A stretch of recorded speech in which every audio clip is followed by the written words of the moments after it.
Welcome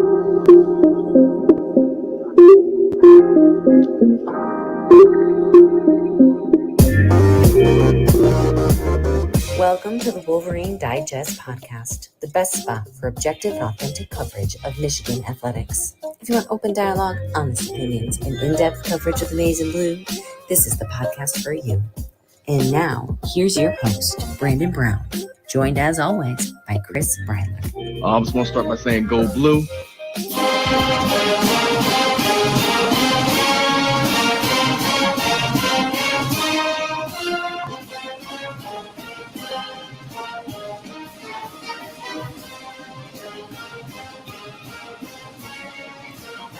We're back. I think 20 seconds of the Victors is enough to get us going, right? 20 That's seconds. All right. Yeah, I don't feel pretty good about that on a Wednesday that feels like a Monday. Get right into it. Let's do TFG, Chris, right out of the gate.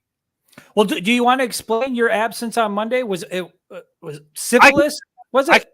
I can do that, I guess. My TFG is going to be related to the reasoning. I was just going to. Okay, maybe we should hold off on it then.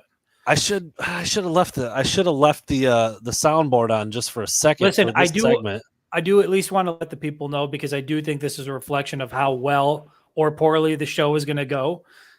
I have a glass of ice water. Okay. I have a large mug of coffee. Wow. And I also have traditional glass of Chardonnay. So I'm covering all the bases here. I'm just, for whatever the show might bring our way, this I'm ready. Guy. That might be you. It might be you with 17 gallons of liquids over there. Got a little wine or a little ice chips in the wine just to chill it out a little bit. This guy. I'm living over here. All right, I'm gonna just go ahead and get us started, and I'll probably have to turn that off, so I'll just stop the music right now anyway, because it's gonna throw off Chris's audio. Let me know when I need to switch it back. Well, I'll switch it back. Screw right you, CJ Frazier. Screw you. The show always goes well. What did he say? Oh well, I mean, he's in the eye of the beholder, CJ. Does it ever go well? That's what, you know what? That's right, Brandon. Beauty is in the eye of the beholder. I think they go well every time out. All right, so here's my TFG. My TFG is my son. Love him. You know, he's my whole world. Would do anything for him. Would die for him. Almost died from him because the little guy just keeps getting me sick, dude. I was sick as a dog over the weekend. That's why I wasn't at the game on Saturday, which I hate. I hate the fact that I did not make it to that game. It was the night game. They had the light show. I was very excited to see that. And I went to bed on Friday night. Dude, I was trying on my fit. I was getting the kicks right. I was ready for, I'm getting ready for the day. I'm laying out your your first day of school uniform. Well, I was trying to figure out what exactly I was going to wear. I think I told you last week I'm trying to wear a different pair of J's for every game this season. Okay. And I even took it a step further. I said I'm going to try to wear J's or an outfit that represents the opposing team's color scheme. J's opposing team color scheme, pearl necklace, turquoise. Where does it end, Brandon? It doesn't. That's exactly my point. That's why I was getting into it on Friday night. I felt good. Went to bed, set my alarm, got up. Felt like a dead body. I was so sick. It was incredible how fast it hit me in the middle of the night while I was asleep. I got up. I immediately told you and Trent, I'm like, guys, it is not looking good. I got so sick over the middle of the night and ended up going to the doctor that day. Strep throat again, dude. I just had strep throat at the beginning of August. Now I just had it again. Missed the game. Didn't do any work. Sunday wasn't much better. Laid in bed watching football all day, but kind of in and out of sleep, taking antibiotics, taking ibuprofen, didn't eat anything for 2 days. Terrible. It was absolutely terrible. And then Monday, I was feeling better, but my throat was so swollen and I couldn't talk.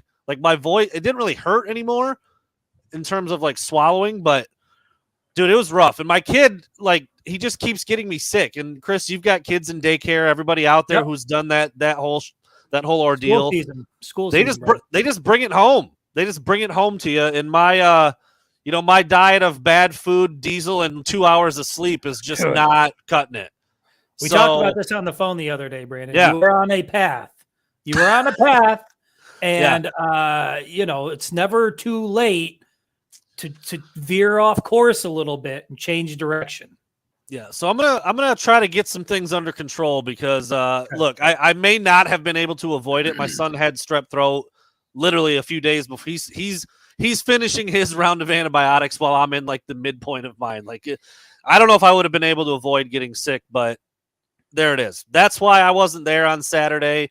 No post-game show, no show on Monday. I hate that has to happen sometimes, but I physically couldn't do it. I mean, I didn't go to the game. I know my dad was like, "You're not even sick." I was like, "I didn't go to the game." He's like, "You're sick."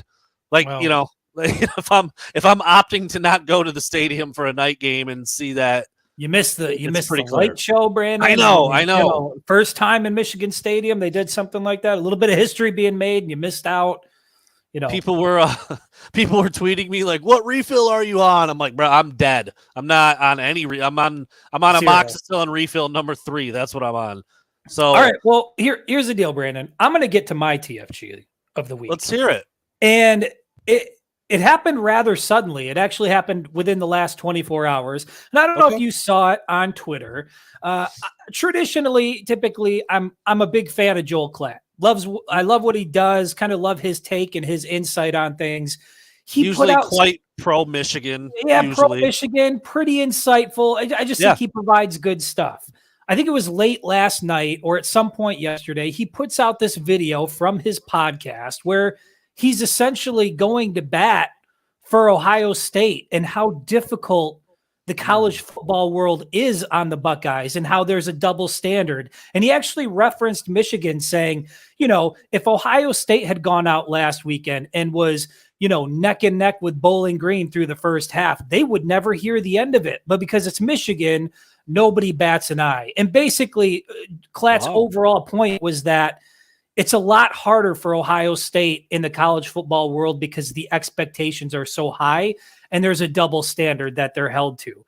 And I just took big issue with that. I took huge issue with that, Brandon, because we're talking about the same Ohio State program that has made the college football playoff twice now without even playing in their conference championship game. A one-loss team doesn't play for their conference championship game, somehow backs their way into the college football playoff.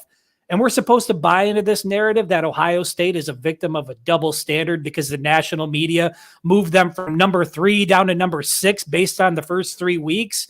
I mean, look, I think he made some valid points when he said the Ohio State fan base is extremely harsh on the program. I agree that is the case. And I also agree with Kirk Herbstreit, who said a good portion of those people are jackasses. I subscribe to that as well. But the bottom line is, from a national standpoint, I didn't really see anybody hammering Ohio State for the way they played during the first 3 weeks. And when it comes time, like for a double standard, the Buckeyes, when it matters most, what matters most in college football? The opportunity to compete and play for a national championship. So when it comes to that, the thing that matters most, the Buckeyes, more than any other program in the country, get the benefit of the doubt. Even when they lose during the regular season, they somehow find a way to still be in the playoff conversation. So for that reason, Joel Klatt, you're my TFG of the week. Stop going to bat for Ohio State. Stop trying to paint them out as if they're some sort of victim here. Ohio State is not the Ohio State of the Urban Meyer era. They're coming down to earth a little bit. And I think, what you're seeing is the fan base in Columbus is really fragile right now. They're really struggling with the concept that the Buckeyes might be human. They might be beatable. And I said it earlier, if the Wolverines make it 3 straight in November, it might fracture that fan base beyond repair. I don't think they're prepared to be able to deal with that. So let's just not make Ohio State a victim of the national media. That narrative really bothers me. I think I didn't see that he said that. I didn't know you were going to talk about that, but just as you were talking, I was just kind of thinking in my head, it's like the opposite. They get like opposite. Look, first of all, they've been really freaking good. Like, I think they get the benefit of the doubt more often than not, but I think they've earned that. Like there's a handful of programs that if you like, all right, we're going to put a couple schools into a big bowl game.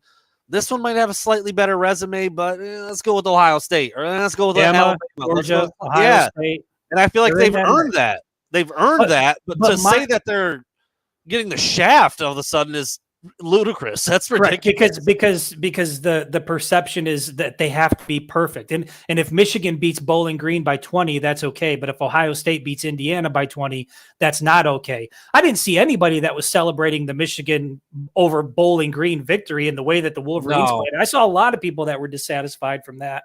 And the other example I used was, when you talk about a double standard, if Michigan goes into Columbus last year and they lose by 20 points in the horseshoe, is there any chance the College Football Playoff Committee puts the Wolverines in the playoff? No. Zero.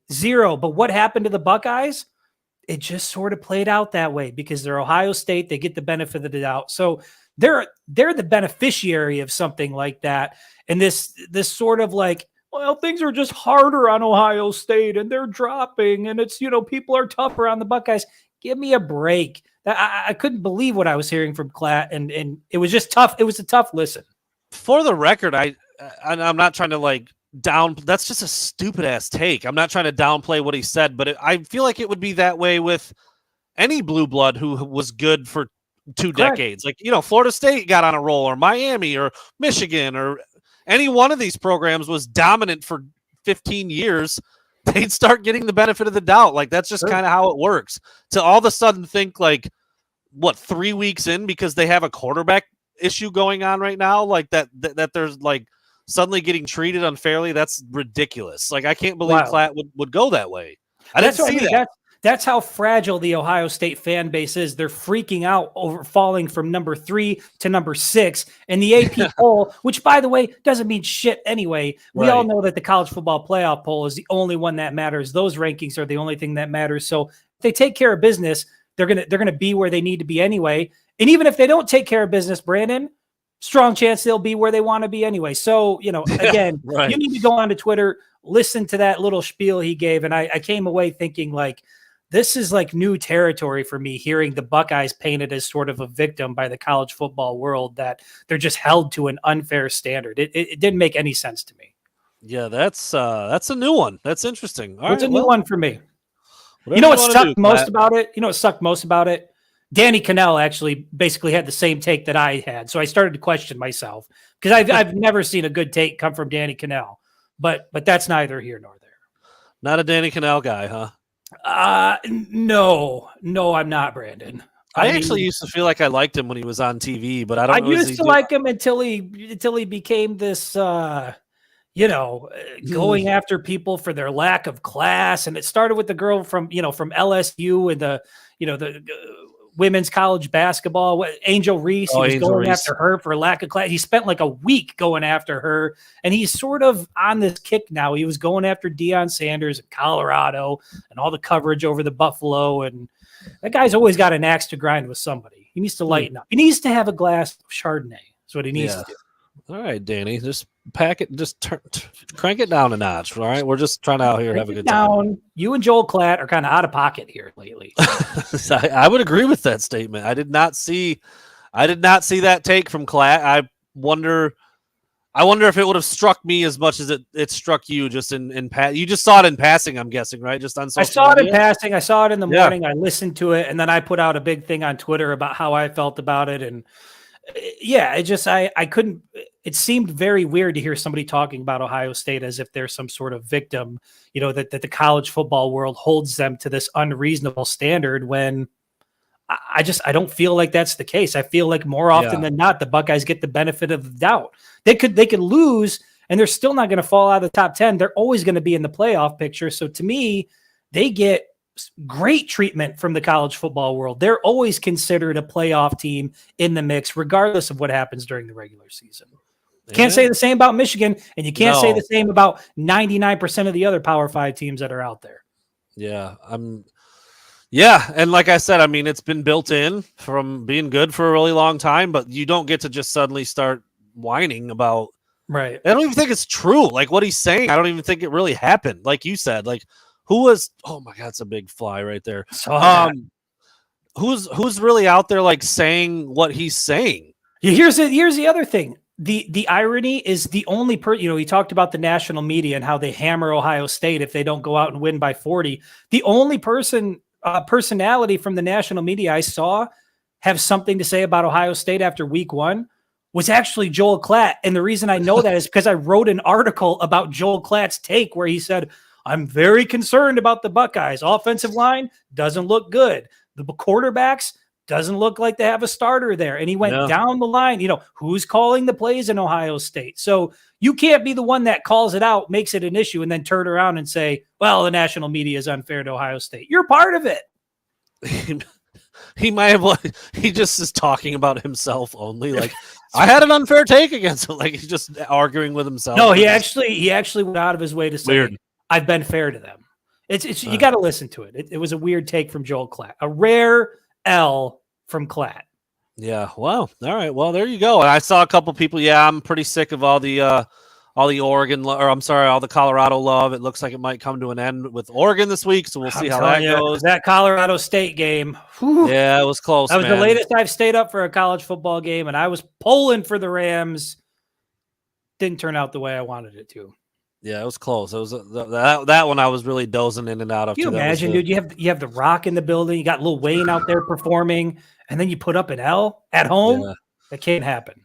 Could have been rough. All right. Well, Chris, we're gonna dive back into Monday's schedule a bit. We're not doing every single thing. We're not doing all the prediction stuff. We're not going to check the PFF numbers as much. We're just going to go right into burning questions, and then after burning questions. If any of you guys have questions, fire them off. I mean, you can let them loose now, and I'll start scrolling back and looking for stuff, but it probably would be easier to follow and find if you start asking after we're done with burning questions. But if they're up there, I'll try to find them. We'll address them. We'll talk about it. But first things first, Chris and I will get into our own burning questions since we haven't had a discussion at all, really, about this game. Like I said, I was out of commission all weekend, and then Monday, Tuesday was other stuff with pressers and things going on, and here we are already on Wednesday. So if you guys don't mind, we're going to talk a little bit about that Bowling Green game, Chris, and I want to go first because that's right where I want to be at. I want you the best way you can, Chris. This is my first burning question. I don't know if it's a word.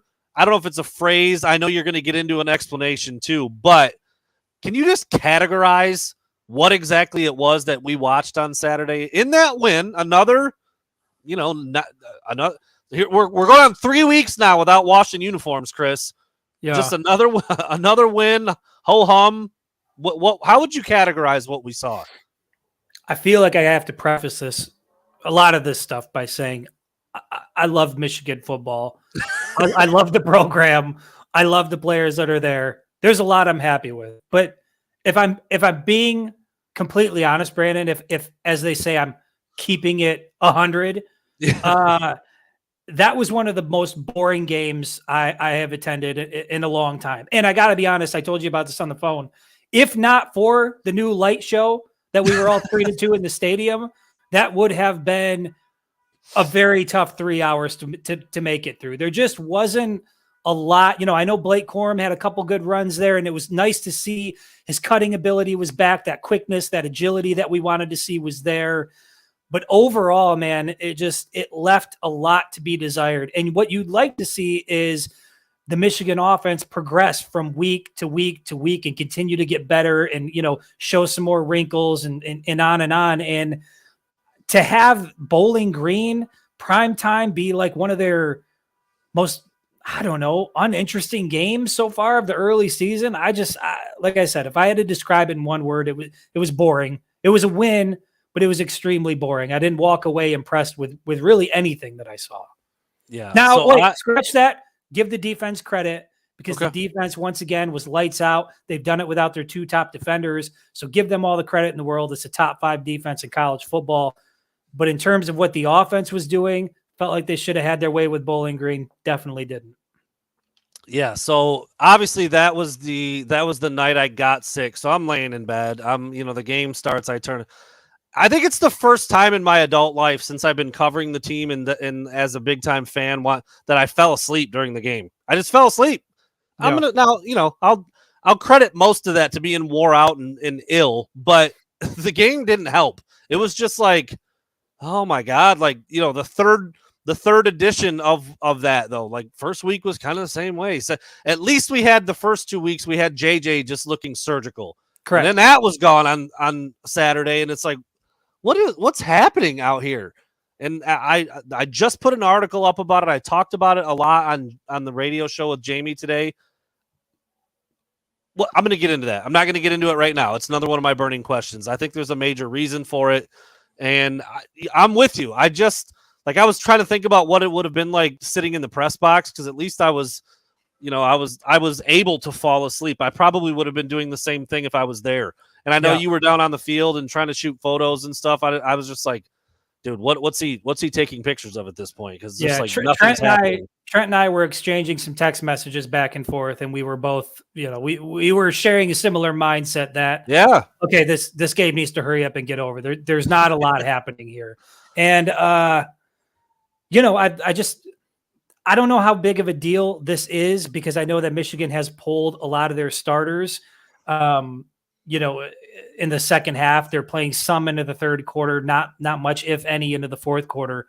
But Michigan has not scored a single point in the fourth quarter all season long through 3 games. Now, I didn't go through and compare that to other Big Ten teams, but I got to believe Michigan is in the small minority of at least top tier programs that have not scored a single point in the fourth quarter. And, I didn't see a lot that I liked outside of Blake Corum's performance. He went over 100 yards. Like I said, you could see some of the agility, but outside of that, it was more like raised eyebrows. Like, what's going on here? 50 yards from Donovan Edwards. Roman Wilson found the end zone again, which was nice. JJ McCarthy's, completion to, incompletion ratio was great, but 3 interceptions that honestly could have been 4 or 5 if you go back and watch the game. You just hoped and thought it would be better. And I'm not sure how much of that is a result of it being a late game against a non-conference opponent they knew they were going to beat. Jim Harbaugh not on the sidelines. Things just aren't, clicking the way that they should be. I don't know. But overall, it didn't look the way I hoped it would look in week 3. Again, we're back to it's the third week of the season. You're kind of thinking maybe tune it right up for Big Ten play, right? Yeah. JJ had 8 completions in a college football game in 2023 as a Heisman contender. That's as a first round pick who's projected to go, to be the third quarterback off the board. I didn't see that, and we'll get into that a little. We'll actually get into that very shortly. But when it comes to JJ McCarthy specifically, it's fair to hold him to a much higher standard than what we saw on Saturday. There's no doubt about it. Yeah, I got chewed out. I got accosted on Twitter for, I said, like, Blake Corum, does what he does. Goes over 100 yards, scores a touchdown, 2 touchdowns, and JJ McCarthy finds himself in uncharted territory. And someone was like, "Hey, let's cut him some slack." I'm like, why? He's one of the best quarterbacks in the country, and he was throwing arm punts. What are you talking about? It's okay to say that. I'm not writing JJ McCarthy off. I'm not saying take his scholarship away. Well, he played a bad game. Let's have that spill into my first burning question here, Brandon, because I was there. We saw some things from JJ McCarthy on Saturday that just plain and simple were not good. Jim Harbaugh himself in the Monday press conference said, JJ didn't play well, and JJ knows he didn't play well, confident that he's going to learn from it and get better. But there's nobody that's saying that was a good game by JJ McCarthy. So my question to you, was that performance on Saturday, do you think it's just sort of a blip on the radar, or is it cause for concern moving forward that he does have a tendency now, we've seen, to maybe slip into some old habits that could be costly down the road? How do you view Saturday's performance? It's interesting when you put it that the last little thing that you said, because I would say no. He's fine. Look how sharp he was week 1 and week 2. The arm talent, the off what's the off-platform throws. I mean, he can Fade do it away, all. sort of. Yeah, yeah. He can do it all. And so I would say, no, I'm not worried. It was, and I actually still do tend to lean towards that. I think it was just a bad day. He tried to do a little too much. Maybe he was a little amped up. It was a night game. You know, you're playing Bowling Green. You've been lights out. So he probably is thinking, like, I can do no wrong, man. Like, let me just wing this thing down here. And it didn't work. And he looked late on some throws. He missed the target. I mean, dude, it happens sometimes. You know, like guys in the major leagues will throw a no-hitter and then go out the next week and walk 6 guys. Like, it happens. Yeah. But you're not wrong, though, because we saw this rear its head against TCU. And, you know, JJ is a gunslinger. You watch his social media posts. He's got 360 jump passes where he's doinking it off the uprights. Like, that's not every quarterback is out there trying to do that stuff. But it's what makes him great. It's one of the things that makes him great and makes him athletic and makes him a playmaker and makes his receivers understand that a play is never dead. I mean, it's all of those things. Some of the, you know, the greatest quarterbacks to ever play the game had those same kinds of like Brett Favre, dude. I mean, the guy was incredible, threw 1 billion touchdowns. Oh, by the way, also threw more picks than anybody else. Like, it kind of comes with the territory. So I will say no, Chris. I'm not concerned about JJ. I think, you know, he will have that in the back of his mind. Like, I ain't doing that shit again. Like, he's that kind of dude. You know, it's going to eat him up that he made those mistakes, even though they still won the game 31-6. He does not want to do that again. He does not want to put his teammates and his team in a bad position. I think he'll be better in terms of taking care of the ball, and I think he'll be more like what he was like in week 1 and week 2. I mean, we knew he wasn't going to go all year completing 90% of his passes, but yeah. I think he's going to have to tone that stuff down just a little bit when it obviously matters now that we're getting into Big Ten play. Here's what I'll say, and I'll keep it short. I think what we saw on Saturday was a direct result of Jim Harbaugh not being on the sideline, because I think after the first or even second interception, that's a conversation that Harbaugh can have with JJ that maybe other coaches can't have or don't resonate the same way, where he can pull him aside and, you know, discuss, plant your feet, see the throw, see the completion, all the stuff that Harbaugh was talking about on Monday. And it looks like he's excited to get back there and work with JJ on some of those things. But I'll also say this. If Michigan is going to do what they set out to do this year, which is to win, beat Ohio State for the 3rd straight time, win their 3rd consecutive Big Ten championship, and go on to play for a national championship, J.J. McCarthy cannot have another performance like he had on Saturday. Cannot have 3 interceptions in a game the rest of the way. It just can't happen. And some of the things I saw, like the fadeaway pass into triple coverage that was picked off, and even the touchdown he threw to Cornelius Johnson, it was underthrown. It just happened to be the right bounce that landed in Johnson's hands, went for a touchdown. You know, 3 interceptions, easily could have been 4 or 5. I do think part of that is, you had a tremendous first 2 weeks. You're thinking you can hit everything, and then all of a sudden things start to not go your way. So maybe you start to force the issue a little bit. You know, we're talking about a potential 1st round pick here. We're talking about a Heisman Trophy candidate. J.J. McCarthy has to be significantly better. 8 completions against Bowling Green is just not getting it done. Especially, I mean, if you look up at the scoreboard and the stat sheet, and you've got 300 yards on the ground, then okay, I'm okay with 8 completions. But that's not really what it was. And from what we've seen from Michigan early on, they need a steady dose of J.J. McCarthy being efficient through the air to really move the ball down the field. So it can't happen again. Absolutely need Jim Harbaugh on the sideline. And I do think it's a blip on the radar. I think he will improve, and we won't see anything like that again. Tiny bit coming to JJ's defense in that 8 completion department. I was going to say this earlier when I said it. It wasn't 8 for 25. They only asked him to throw it 13 times. We're kind of back with what we were talking about. You got to let him throw it a little bit more. And he did in week 1 and week 2, and it was incredible. And now it's back to, all right, 13 throws, and 3 of them went to the other team. Yeah, you're not going to have a lot of completions that way. And, you know, a line at the end of the day that's 8 of 13 for $142 and 3 picks. Yeah, he did have the 2 touchdowns, but that's just not a day he wants to remember. He'll flush most of that, and like you said, he's just got to be better. He knows it. He's telling himself He's watching the film. Harbaugh's back in there this week. Kirk Campbell's all over it. I'm sure. I mean, like, we're preaching to the choir. Like, if you think, like I said, my title of my article or what we're saying right now is being hard on JJ, good. He freaking needs it. He's a college quarter. He's damn near a pro. Like, you can't have days like that if you want to achieve what Michigan wants to achieve and what these fans want Michigan to achieve. So I'm with you. I think it was just a bad day. I don't know why it was so bad, because it was bad.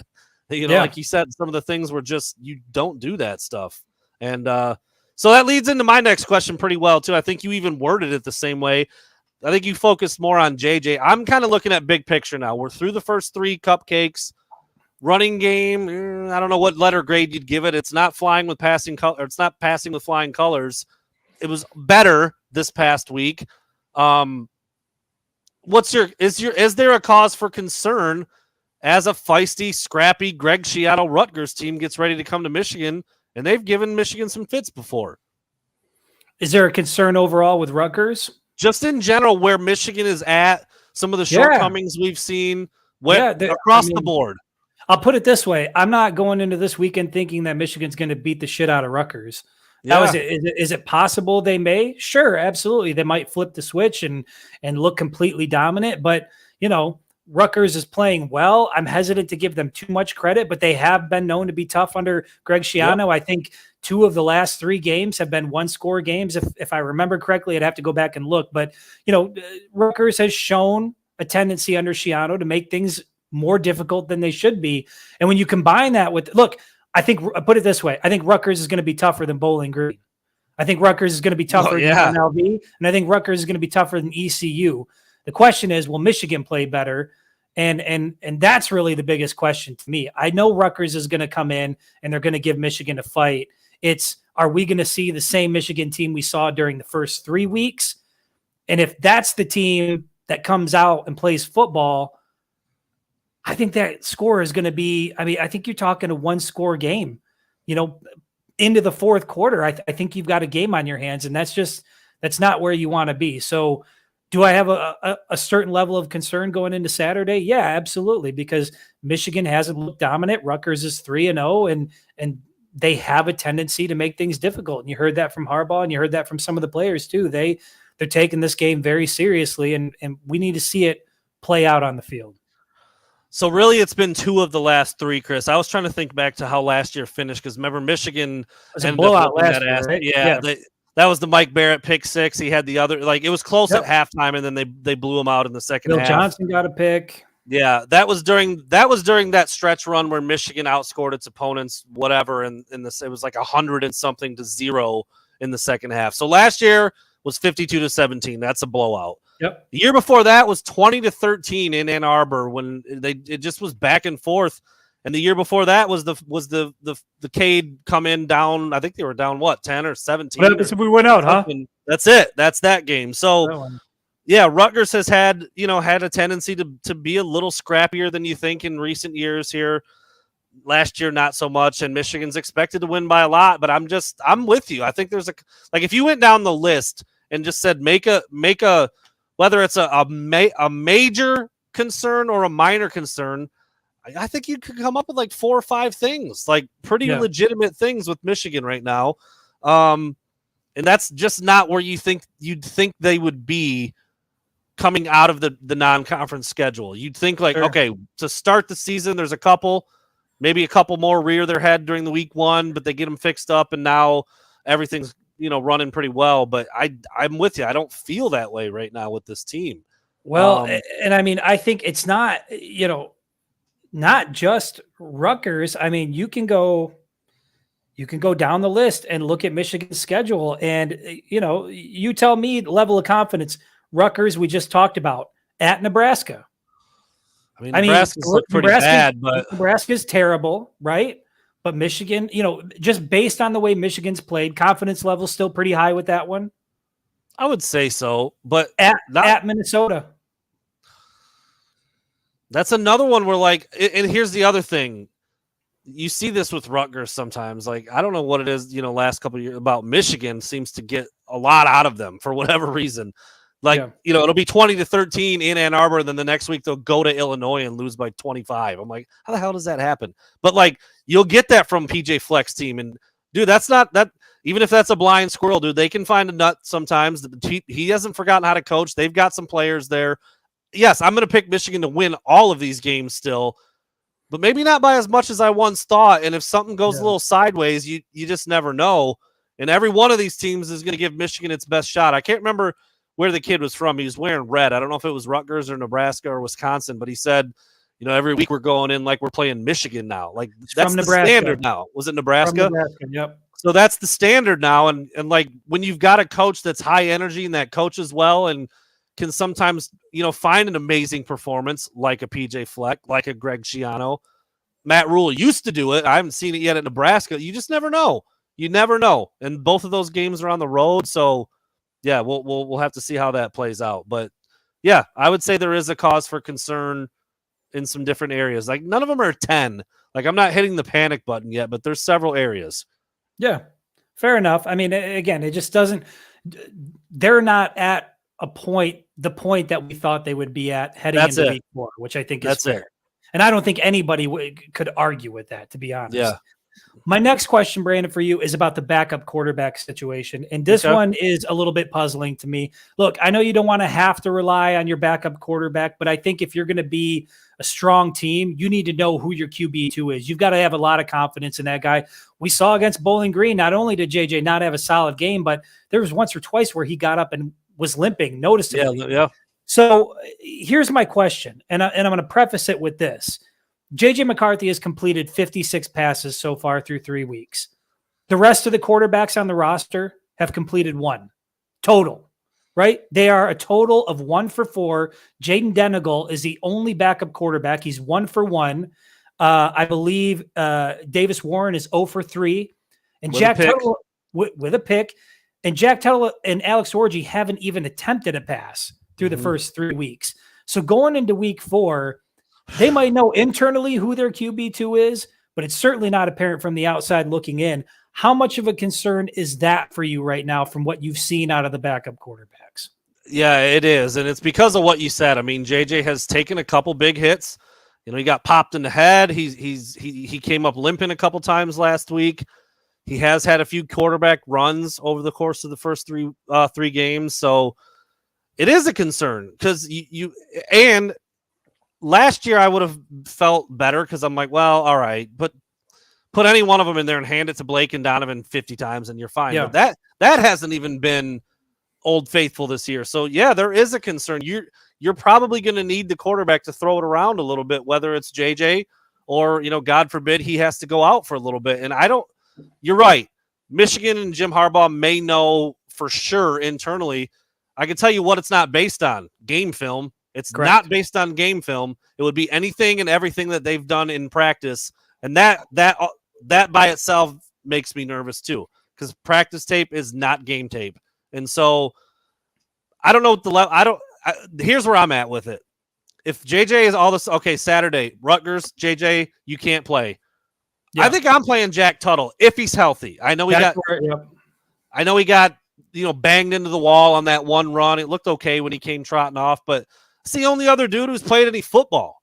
And so, the one play he came in this year, he got hurt and went right back out. Now, granted, it wasn't his fault. It was a late hit, but it took him out of the game. And it just goes to show you're only one play away from being able to have to turn to the next guy. And so I think that's why I'm just a little bit like, you would hope that 3 weeks into the season, for sure who your backup quarterback is. And I think the most puzzling thing for me is, like, JJ hasn't even played hardly in the second half. Right. How do you only have a total of 4 attempts among 4 quarterbacks? Why hasn't Alex Orji thrown the ball? Why hasn't – I mean, we know why Jack Tuttle didn't, because he got injured. Jen Denegal, only 1 pass. Like, I just feel like these guys could have and should have gotten more run to really sort of settle that battle. And that battle is, from where it looks from my side, is continuing into week 4. Well, I think this is a – can we start to just blend this answer right into my next question?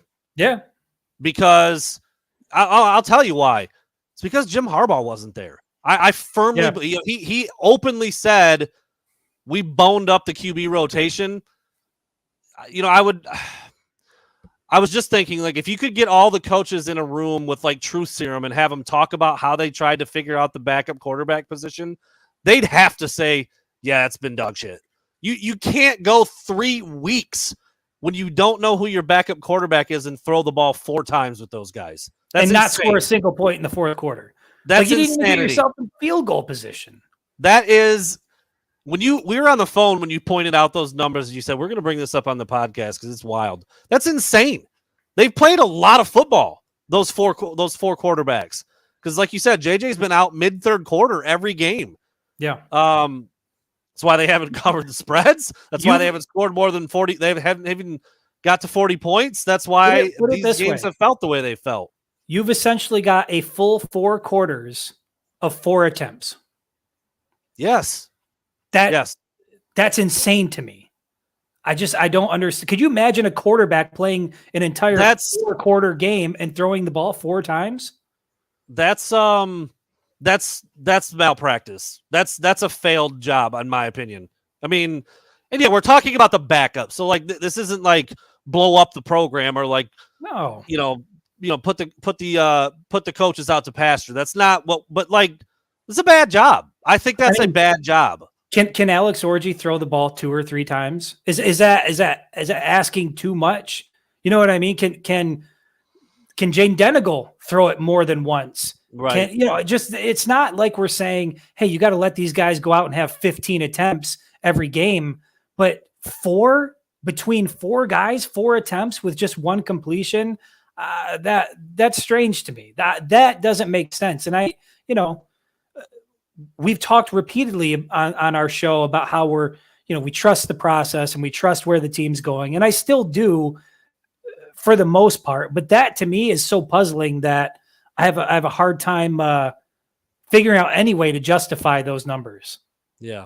So my burning question, Chris, is, and everybody who's been a fan of us and what we do, you all know I am not the president of the Jim Harbaugh fan club. Love what he's done over the last couple of years, but I'm not one of these like, he could lose every game and he's my quarterback. He's number 4. Like, I'm not that guy.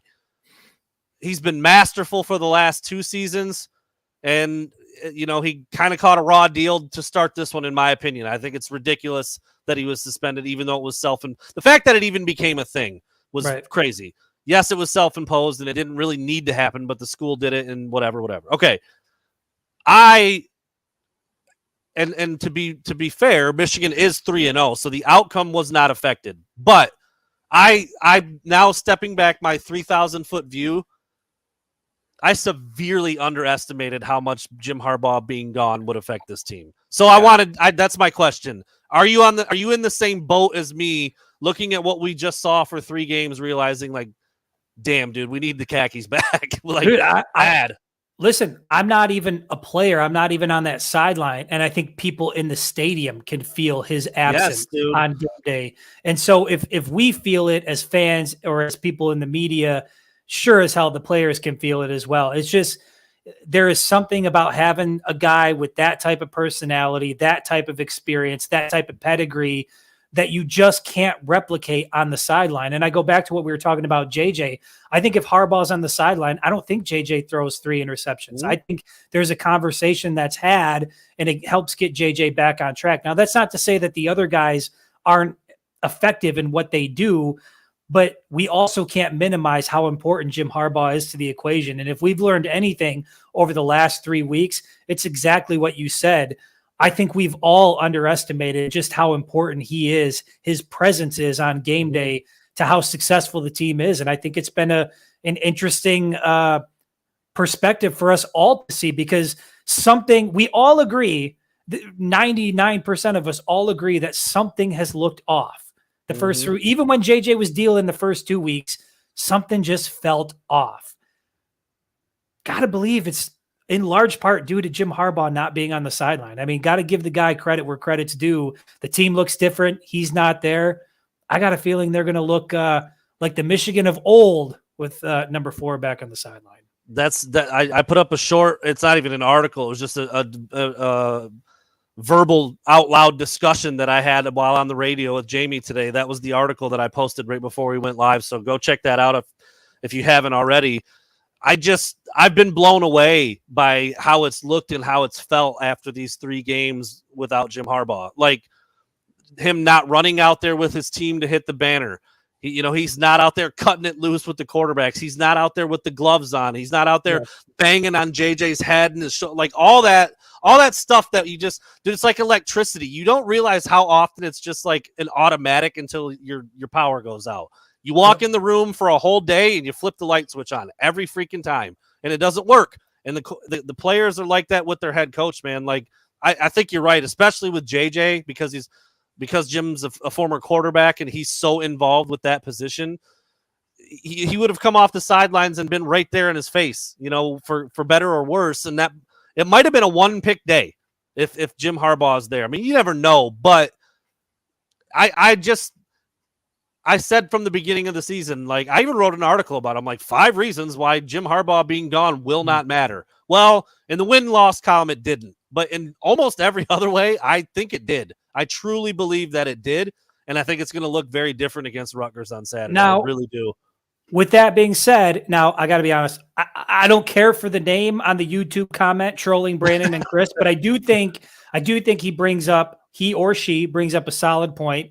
The problem with the Harbaugh on the sideline narrative is how fragile it is, and Michigan goes out and looks the same on Saturday. Well, then does that narrative die? So I'll ask you, like, what if Saturday against Rutgers, it's more of the same from Michigan, more of like something feels off? Are you still going to feel the same way you do now about Harbaugh's absence, or will you evolve or change on that a little bit?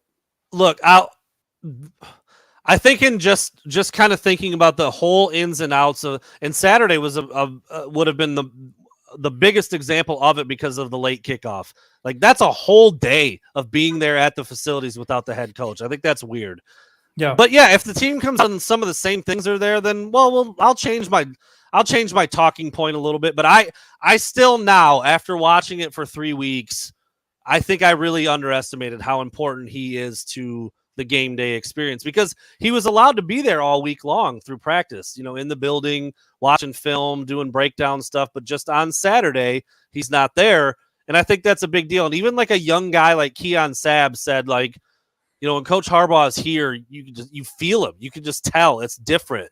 I think for a second-year guy to say that is really important. Is really noticeable. I was going to say, you can feel that as somebody in the media. We go and cover these guys. We show up to the press conferences, and nothing against them, but when assistants walk to the podium, there's a certain energy. When Jim Harbaugh walks into the room, it's a different energy. And I got to believe we're not the only ones who feel that and experience that. So it certainly holds up to hear other players. Blake Corum was the same way. He was asked about that on Monday. He lit up, the idea of Jim being back on the sideline. So I do think there's something to it, but it is going to be interesting. How different does it look? Is it like you said, like the power's out and now all of a sudden power's restored and things are operating the way they should? If that is the case, I will be pleasantly surprised and more than willing to give Jim Harbaugh his flowers and what he means to this football program. So you think it's going to look, you think it's not going to be that different? You think there's it's more than that? Yeah, I want it to look different, but I just have I've always had a hard time with this flip the switch sort of things are just going to change. To me, it's like I just don't think it happens that way in reality. I know when we talked about it, in past seasons where, Michigan's not doing X, Y, and Z, and it's like, well, they're saving it. And it's like, I've never subscribed to the idea that you can go a whole season not doing something and then against Ohio State or against a TCU, turn it on and it works the way it should. So if it does, like I said, I will be surprised, but I'm not expecting it to look too much different from what it's looked the first 3 weeks. I would think probably closer to week 1 and week 2. I think JJ will be more efficient,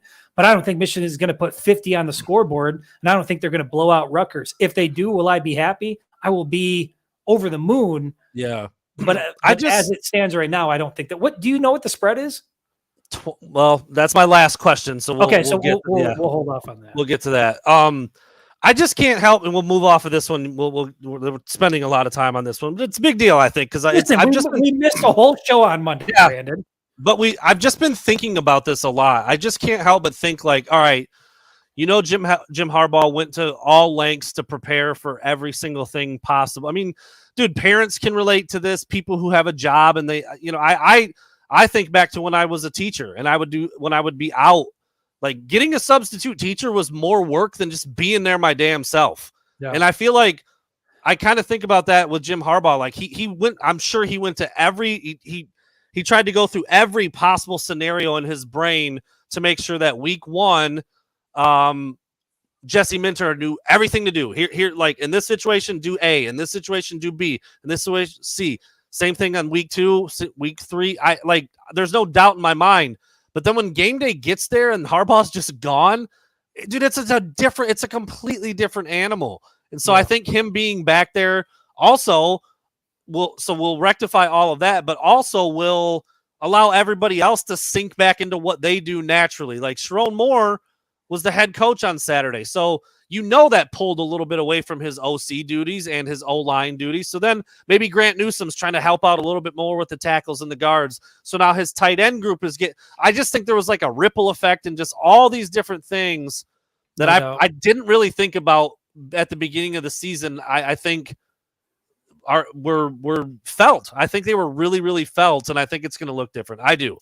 The last thing I'll say on this interesting tidbit, when Harbaugh did get to the podium on Monday, he pointed it out.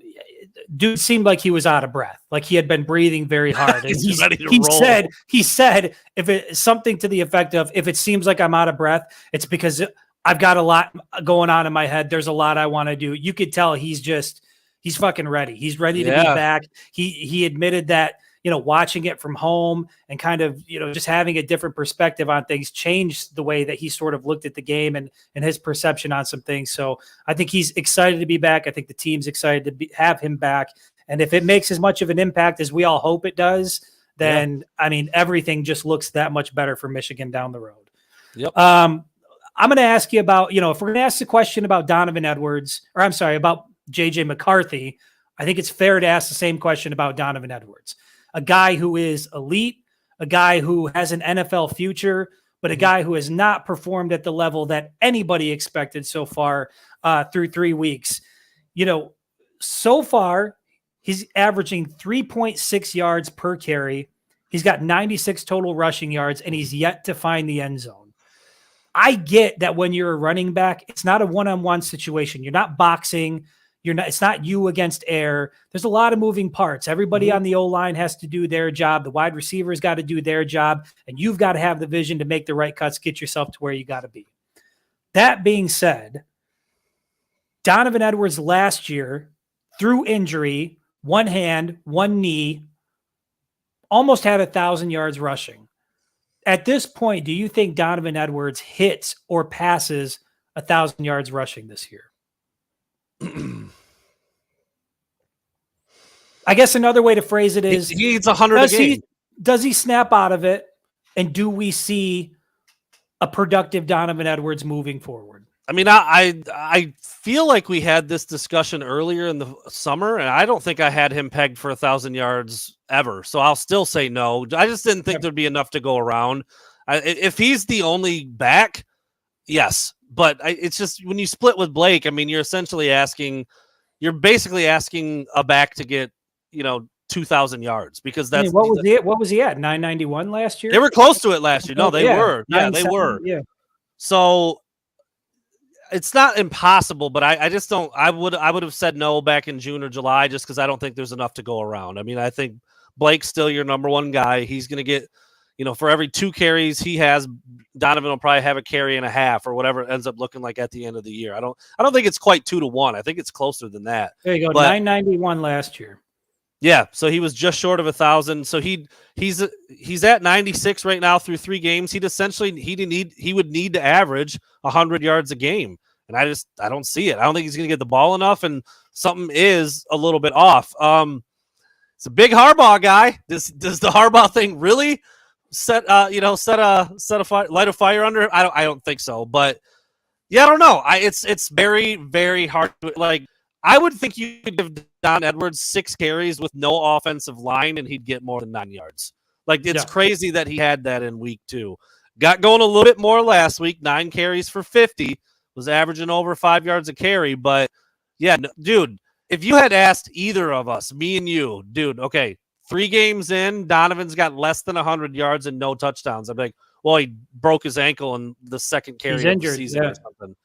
Right. It's crazy that he hasn't been more productive. And yeah, I mean, without looking at every carry and every snap and I don't know how to explain it. He's too good. He's just too good to have those kind of numbers. But that's where he's at. You know, it's bugging him. You know, it is bugging him. And I don't know how to fix it because I don't really know what's wrong. So it's a very tough question to handle, but surprising for sure.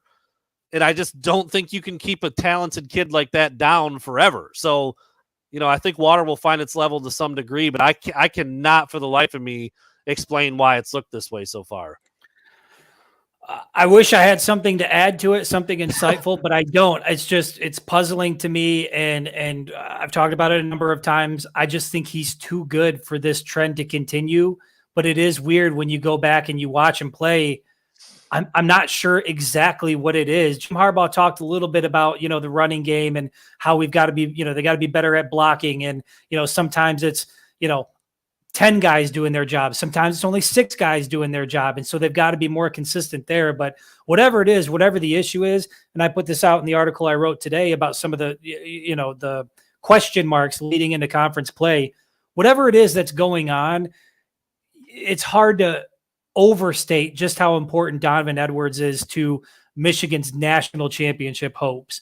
And I feel like if they're going to get as far as they want to go, just like it applies to JJ McCarthy being an elite talent and expecting more out of him, I put Donovan Edwards in that same category. He has got to find a way. This offense has got to find a way to allow him to do what he does and be more productive, because Michigan is going to need that out of him.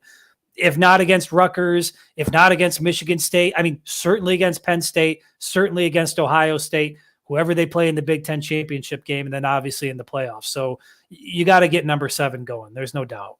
Yeah, it's puzzling to say the least. I don't know if there's anything else that really needs to be said about it. All right, speaking of healthy, we think Donovan Edwards is healthy, right? I mean, he certainly looks like it. He's healthy. Yeah, wouldn't have any evidence to say that he's not. How about the DBs though, Chris? So through 3 games, I think Makari Page has played 10 snaps, Will Johnson has played 8, and Rod Moore has played 0. So arguably 3 of your better play, 2 for sure. I mean, Will Johnson and Rod Moore are as important to this defense as anybody. Makari Page is right there. They're trying to find a corner who can fit in opposite Will Johnson, which is hard to do when Will Johnson's not out there and your starting safeties are not either. And then you've got Mikey, who's been like a mainstay, just always in the right spot, always does the right thing. Do we finally see a 5-headed monster of Michigan's very, very good secondary, which would be Josh Wallace, Will Johnson, Mike Sainristil, Rod Moore, Makari Pay? Like that, dude, if you've got those 5, that's half your defense.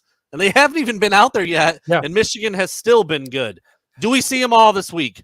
Well, I'm going to add my question to your question because I feel like they go hand in hand. Okay. So my answer, and this is kind of a non-answer, but I don't know. And the reason I say that is because I've seen Rod Moore in street clothes, but I've watched Will Johnson go through warmups and look like he's ready to play. I know he got, 8 snaps against UNLV. Makari Page, we saw in week 1, and he's kind of been spotty here and there. I don't know. And I'm not sure how severe the injuries are. And we obviously don't have insight into that. That's my bad. Makari Page returned last week. I'm sorry. He did. Yeah. But, I said he played 10 snaps, but that was the first 2 weeks. My apologies. Sure. But I don't think he was too effective in his return. And I don't think he played a full game anyway. So not really sure what's going on between the trio, what some of the nagging injuries might be, but I'm going to add my question to it as it pertains specifically to Will Johnson and Rod Moore, because those are 2 key players in that defensive secondary. Are you starting to worry about the situation there, or do you think it's just, necessary precaution through a non-conference schedule? Like, let's say you don't see Will Johnson and Rod Moore on Saturday. Is your level of concern going to increase significantly about what's really going? Because that's now the first third of the season that these guys have missed. It is my concern level for them right now is a 0. Like I firmly believe it was all schedule. They're a little dinged, but if you needed them to go, they could go. Will Johnson and McCarthy for sure. I mean, McCarthy did just play, so he's I think fine. Will Johnson, I think, was like, get him out there. Let's let him run around a little bit. Okay, now I'll take him out. He's good. Rod Moore a little bit more because he was in street clothes. He wasn't even in uniform over this last game. But we've seen them all warm up, though. And, like, I think I even said it before, like, watching them warm up, I couldn't even tell what was hurting them. Yeah. But I'll tell you this. Jim Harbaugh, Jesse Minter, Sharon Moore, those players, they respect Rutgers. I know they're supposed to beat them by a lot, and the Rutgers name does not instill fear, but it's a solid coach team. They now have 4th and 5th year guys across the board there. You have to respect them. They're not going to beat themselves. They're going to play stingy defense. They're going to be physical. If they don't play this week, my concern goes up to like a 7 because I think this is like, all right, it's all hands on deck time. Jim's back. Everybody's back to their regular spot. We're going to do everything that we need to do. It's Big Ten play. Rutgers is Rutgers, but they're not going to lay down. 3-0. I think if they don't play this week, then I'm much more concerned about what's really going on with them. But to answer my own question, I think they're all back. I think we see all 5 of them on the field this week. I do. Okay. Jesse Minter's his facial expression and his body language today when he was asked about it, I was like, you little bastard. They're playing. You could say it. Well, here's the thing, Brandon. He's been part of that Harbaugh coaching staff for a while now. He knows how to answer those questions really well. I don't think we see all of them back. Okay. And I think if I had to pick the one guy that we don't see in action, it's probably still Rod Moore. Yeah, it'll be Rod Moore. But I am in agreement with you that if we don't see Rod Moore and we don't see Will Johnson this weekend, then my level of concern about really what's going on with their injuries is going to increase because I do agree. People want to sort of push Rutgers aside as if they're a scrub and Michigan's going to handle them easily.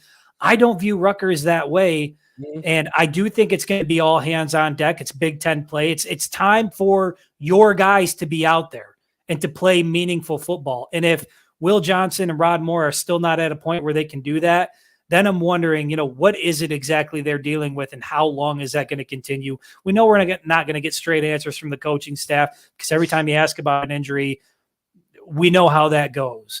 But the reality is if we go 4 weeks into the season without seeing them, then I think it's fair to say, okay, how long will this continue? Is this a 5 weeks, 6 weeks? Are they going to miss half the year? Like if you had told me going into the season that Rod Moore and Will Johnson wouldn't play potentially, even the first third of the season. Yeah. It's a little concerning. Yeah. Yeah. I don't know. It was just something about how Jesse Minter, I don't know. He seemed to let a little cat out of the bag. That's how it felt in the room. Could be completely wrong. I mean, I don't know. Maybe he's got a beard. Maybe he had an itch. I don't freaking know, but it looked like he smirked. Saying he's got to tell? He's got to tell? It looked like a smirk. That's all I'm going to say. So I think we see all 5 of them. All right. Are you done then now? Is that because you rolled? No, I got one more. Do you have one more? I have one more as well. Yes. All right. Go ahead. Yep. Go ahead. Because I combined mine with yours. It's what you hinted at. I saw people throw the number up there. Chris, this number okay? Michigan's favored by 24.5 in this one, dude. I think I'm taking Rutgers in the points, dude. And I don't think there's any doubt Michigan's going to win the game, but I don't know, man. That seems like a big number considering how Michigan has looked and hasn't even come close to covering the spread in the first 3 games against those teams. And now you're going to get a point in the fourth quarter. So now you're going to get damn near 30 against Rutgers. I don't know. This is part of what, Vegas, they got mold. They got a guy hanging from the ceiling in Schembechler right now with a listening device, dude. So they know something. Rod Moore's back. They're all back. Harbaugh's ready to unleash the hounds. I don't know. That's a big number, though.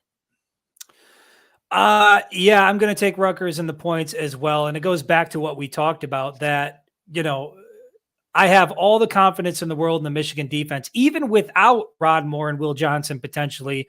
I still have all the confidence that Michigan can keep Rutgers, 10, maybe 13 points, not an issue.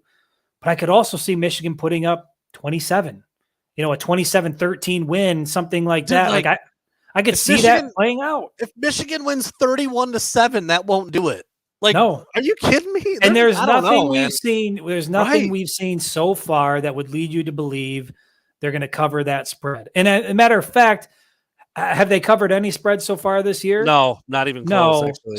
So that's what I'm saying. It's like if you take off the maize and blue glasses and you just look at the way things have played out, the smart money says no, they don't cover because they haven't covered yet. Now, will everybody? Will the starters play into the fourth quarter?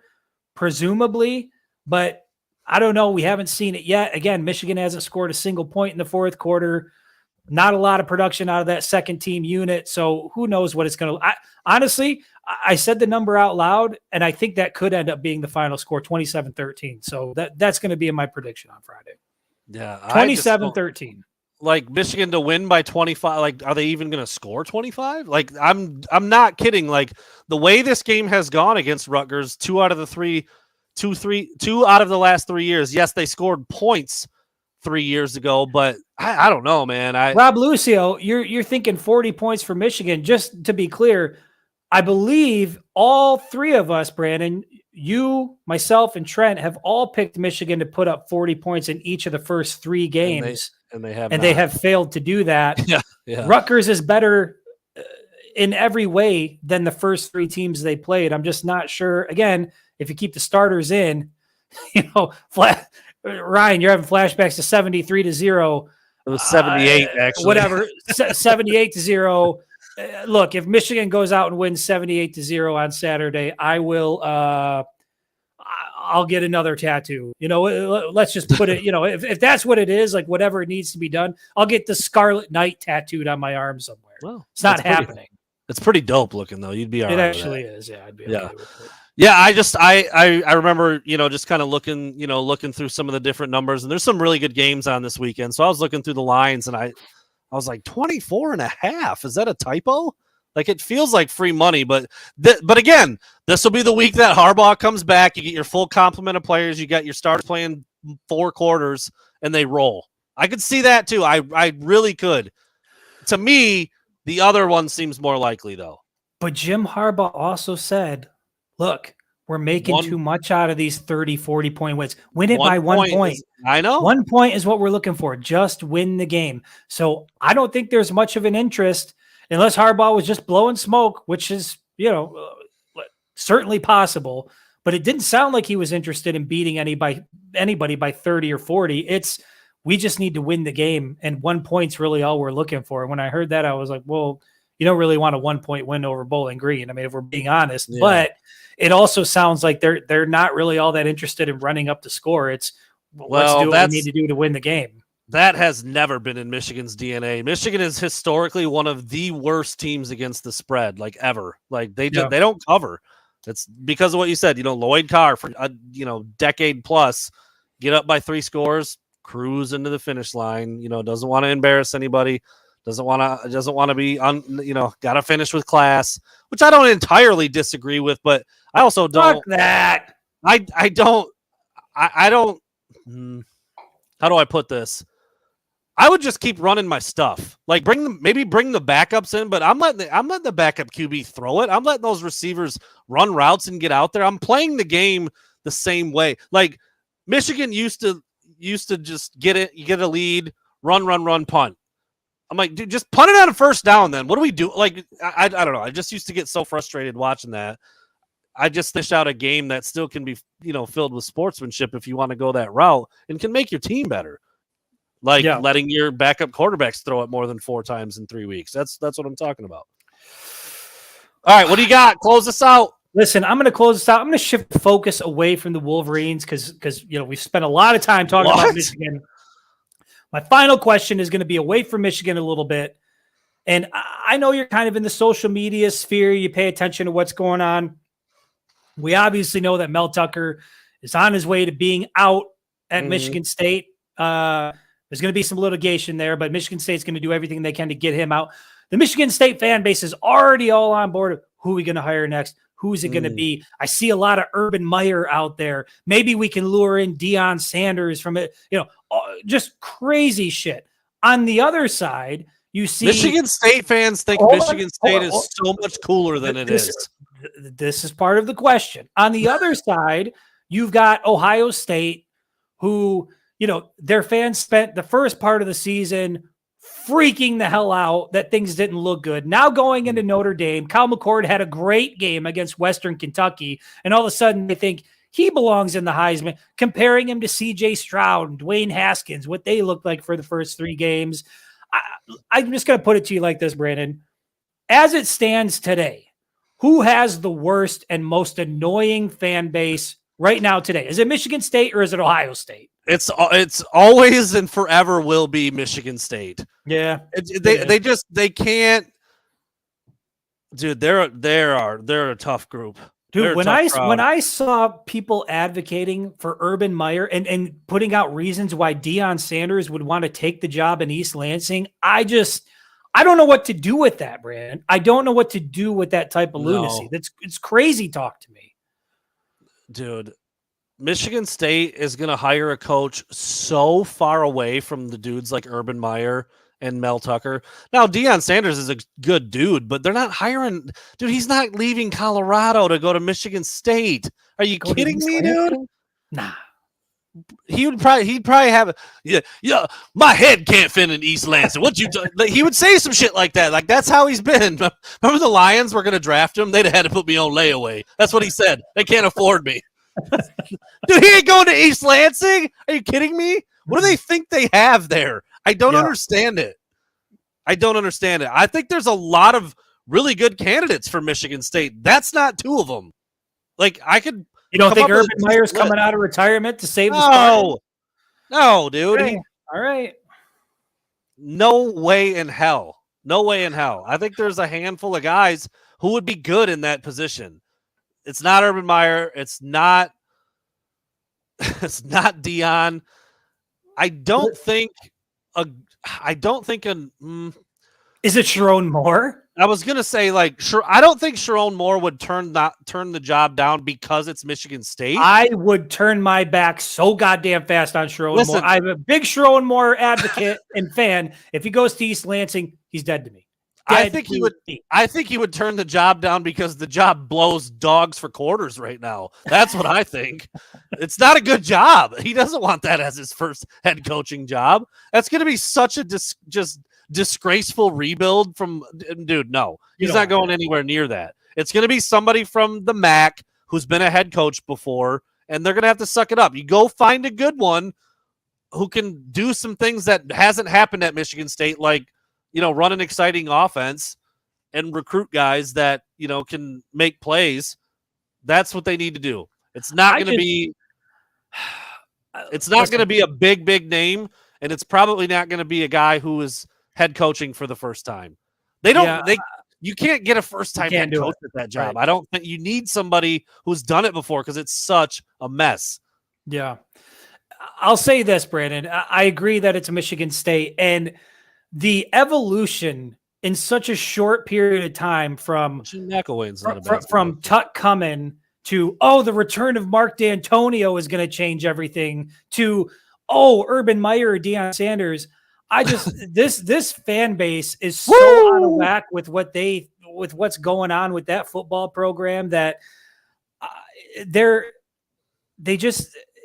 embody every, and I know it's kind of played out at this point, but that whole little brother mentality where you just think the program is something bigger than what it is. Like, outside of East Lansing, if we're being real, nobody gives a shit about that program. And is there going to be a MAC coach or somebody around the country that wants to come coach at East Lansing? For sure. But it's sure as hell not going to be Urban Meyer. It's sure as hell not going to be Deion Sanders. You're not going to get a premier coach at Michigan State. You're going to have to suck it up, Find somebody who's been a solid head coach, who's not big and flashy, that can come in and sort of help that team turn around. But that program is not anything close to what they think it is. It's not a Michigan. It's not hell, at this point, it's not even a Colorado. Like Michigan State is not a very, outside of, they got a pretty cool locker room over there. I'll give them that. I wouldn't think that's a very desirable job here nationally. If I'm a coach looking at my options, do I want to go to Michigan State right now and have to deal with Michigan, have to deal with Ohio State, have to deal with UCES or USC, have to deal with Oregon? Do I want to deal with all that in East Lansing? Probably not. But if I'm a MAC school head coach looking for an opportunity, that might be appealing. Now, Rich Rod would be hilarious. Yeah, that would be interesting. Don Brown, but I think it's a Pat dude like that. I think that's not the worst suggestion I've heard. I think it's a dude like that, like a Rich Rod. Maybe was up one time but had a little fall from grace, or it's a younger, like up and coming coach from a really small school, like in the MAC. I feel like MAC guys just kind of make sense because the Midwest footprint. I've always been a big. I'm not like advocating for them to go get a guy that I like, because I hope they hire the wrong dude and they continue to blow for another decade. But yeah, I really like Jason, or is it Jason or Mac? Jason Candle from Toledo. I've thought that he was a good young up and coming coach for a long time. He would seem to make some sense there. That's a job that a guy like that would take. You don't think Nick Saban's missing sort of his roots, where he came from? Kind of looking at Alabama on the decline, maybe wanting to get back into the Big Ten. You don't see Saban making the move back to East Lansing? No. Which I have seen, by the way, on Michigan State Twitter advocating, bring him home, bring Nick Saban home. Ludicrous. Fan base is crazy. Jason Candle, 43 years old, been at Toledo since 2016, born and raised in Ohio. He played at Mount Union, I think, during their crazy run of dominance in Division II. I remember when there was buzz and talk that Harbaugh might be outed going back to 2019, 2020 after the bad 2020 season. He was a guy that I was like, you know what, that's probably not going to happen, but resume wise and what you're looking for, I like that dude. I like that dude as a potential head coaching candidate, and he's been at Toledo for a while. Toledo's been deep. Dude, he's 25 games over 500 at Toledo. Who couldn't say that when they hired him? Mel Tucker. Bro was under 500 when they hired him. Point being, that's who Michigan State, somebody of that caliber, is likely to bring in. This idea that it's going to be a premier coach, a guy who's won multiple national championships, is going to come and take that job. I just think it really speaks to how disconnected the fans are in East Lansing. The idea that you think you would literally have a shot at getting somebody like that, it's not going to be the case. Not going to be a big name, not going to be a flashy guy. Head coach from Toledo, from some MAC school, makes perfect sense. But I just don't see that as being a very appealing job right now. And then the reaction, like I said, the transition from how all in, chop like the woodshed, deep end. Mark D'Antonio's coming back. Did you see Harlan Barnett when they were down 38-0 doing the chop on the side? Oh, Jesus. Are we sure it was the chop? He didn't have the closed fist? Oh, it was the chop. Yeah, it wasn't a bat signal to Mel. We need Mel back. Oh my God, dude. Somebody made it into a GIF and just put, oh no. They were down 38-0. I was like, that's beautiful. That is beautiful. Rich Rodriguez, by the way, current head coach at Jacksonville State. Watched him earlier this year. I remember watching him, damn, Rich Rod's the coach there? All right.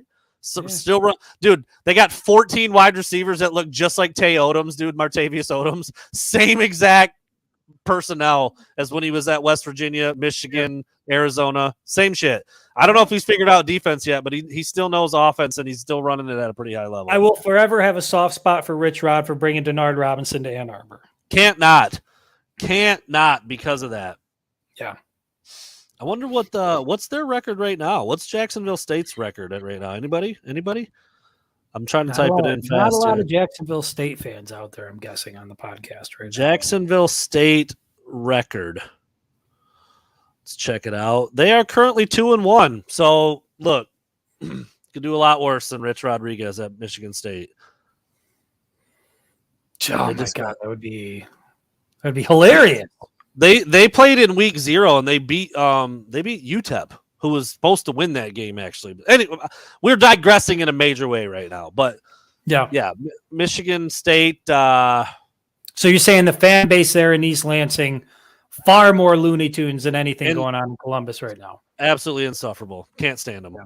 Whenever I find out someone's, I'm like, why? Why do you like them? Why? How did that happen? Because they went there, Brandon. Well, that's fine, but I mean, I don't. Yeah, I've had that thought before because, like, granted, they had a phenomenal decade run while Mark D'Antonio had them at their height, but I just don't think that anybody outside of that area would name Michigan State as a place that they'd want to go play football or be involved with football. That's what I think. That's what I like. We know that from a national perspective, Ohio State's relevant. And so even though it's annoying, the arrogance 100%. From Ohio State fans is justifiable. But the people in East Lansing, the perception that they have about Michigan State, that I saw Noah Kim being on the same level as a JJ McCarthy or thinking that Michigan State is a national brand. They just can't grasp that nobody outside of East Lansing cares about that football. Now, basketball, completely different situation. But in terms of the football program, nobody gives a shit about Michigan State. Dude, it doesn't matter. I'm sorry. No, Noah Kim did not belong on the same field as Michael Penix. No. It could not have looked more different. Yeah. And, now JJ's mentioned in the same breath as a guy like Michael Penix when it comes to his arm talent and his draft stock and his, maybe not this past week, but that's what people were saying. CBS still had him as a third quarterback taken, I believe, over Penix. Still Caleb Williams, Drake May, JJ McCarthy, Michael Penix. Well, hey, as soon as Saban gets there, they'll figure it out, dude. They'll be all right. Urban will turn things around. They got a lot to offer. Paul Chris. That's not a bad one. That might be a bad one, Dwayne Jordan. That might be about the biggest name you could get, and he could take a lot of the players that he got at Wisconsin. He could get at Michigan State. That one's not bad. That one's Big not Ten bad. Guy, yeah. I actually would be kind of pissed if that happened. That's how good of a coach I think Paul Chryst is, and he could succeed at a place like Michigan State. He could. No doubt. Not bad. Let's hope they don't figure that out. I mean, yeah, they're going to have to do something. I don't think Harlan Barnett's the answer. No. I mean, honestly, you got to play this season, but I'd probably try to – I know he had ties there before. He wasn't like a Mel Tucker guy per se, but I'd probably try to get away from everybody that Mel Tucker touched. Whoops. Anyway. We'll pack it in on a Wednesday night. Just a quick hour and 22 minutes, NBD. No biggie. We'll be non-rehearsed. Oh, dude. Just came up with my burning questions as I hit the live button. That's what we do, man. We wake up in the morning, we piss greatness. That's it. All right, guys. We'll see you on Friday night. Thanks for stopping by.